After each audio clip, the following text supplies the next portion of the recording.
अब आपको जल्दी जल्दी सुप्रीम कोर्ट से जुड़े 2 अपडेट्स दे देते हैं। एक में तारीख पर तारीख वाले सिस्टम को खत्म करने की दिशा में सुनाया गया निर्णय है। दूसरे हिस्से में आपको नीट यूजी को लेकर सुप्रीम कोर्ट की जवाबदेही वाली टिप्पणी दिखाएंगे। पहले बात उस नए निर्देश की जो हाई कोर्ट में फैसला सुरक्षित होने के बाद तारीख पर तारीख वाले हालात नहीं होने देंगे। कोशिश यह है कि लंबे समय तक लंबित फैसले न लटकें, जिससे पीड़ितों को राहत मिल सके, न्याय मिलने की रफ्तार तेज हो। इसीलिए सुप्रीम कोर्ट ने फैसला सुनाने में होने वाली देरी को रोकने के लिए बाध्यकारी निर्देश जारी किए हैं। सीजेआई सूर्यकांत की अध्यक्षता वाली पीठ ने सभी हाईकोर्ट को 3 महीने के अंदर लंबित फैसला सुनाने का निर्देश दिया है। यानी हाईकोर्ट ने अगर किसी मामले में फैसला सुरक्षित रखा है तो उस पर 3 महीने में फैसला देना होगा। सुप्रीम कोर्ट ने निर्देश दिया है कि जमानत पर आदेश उसी दिन सुनाया जाए। यदि फैसला सुरक्षित रखा जाता है तो आदेश अगले दिन सुनाया जाए। निर्णय सुनाए जाने के 24 घंटे के भीतर हाईकोर्ट की वेबसाइट पर फैसला अपलोड किया जाए।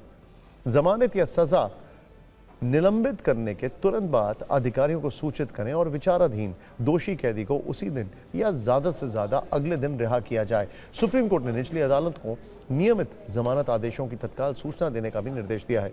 सुप्रीम कोर्ट ने कहा है कि हाईकोर्ट प्राथमिक संस्थाएं हैं जहां हजारों लोग न्याय पाने के लिए जाते हैं, इसीलिए समय पर निर्णय देना जरूरी है। सुप्रीम कोर्ट ने संविधान के अनुच्छेद 142 के तहत यह निर्देश दिया है। अनुच्छेद 142 सर्वोच्च न्यायालय को किसी भी लंबित मामले में कंप्लीट जस्टिस यानी पूर्ण न्याय सुनिश्चित करने के लिए असाधारण शक्तियां प्रदान करता है।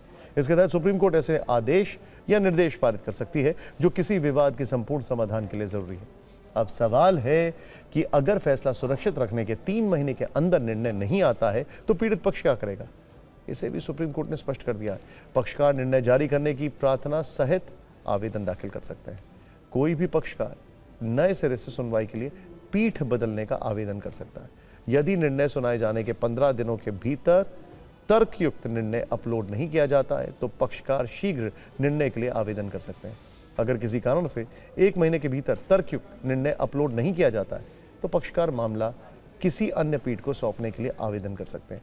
आर्टिकल 141 के अनुसार सुप्रीम कोर्ट का दिया कोई फैसला सभी अदालतों पर बाध्यकारी होता है। यहां स्पष्ट कर दें कि ये निर्देश लंबित फैसलों के लिए दिए गए हैं।